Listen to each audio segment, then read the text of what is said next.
భాగ్యలక్ష్మి అమ్మవారి బోనాల కార్యక్రమంలో రాష్ట్ర ప్రభుత్వం తరపున మంత్రి కోమటిరెడ్డి వెంకటరెడ్డి కుటుంబ సమేతంగా పాల్గొని అమ్మవారికి అధికారికంగా పట్టు వస్త్రాలు సమర్పించి మొక్కులు తీర్చుకున్నారు.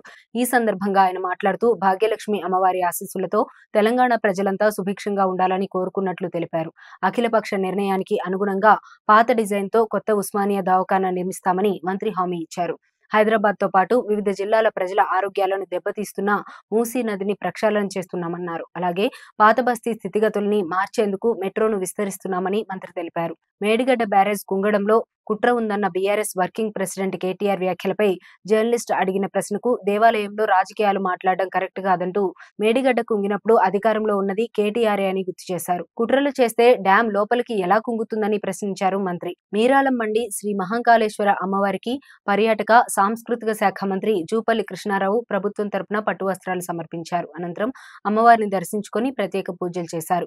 ఈ సందర్భంగా మంత్రి మాట్లాడుతూ అమ్మవారి ఆశీస్సులు అందరిపై ఉండాలని, ప్రజలు సుఖ సంతోషాలతో ఆయురారోగ్యాలతో సుభిక్షంగా జీవించేలా ఆశీస్సులు కలకాలం కొనసాగాలని కాంక్షించారు.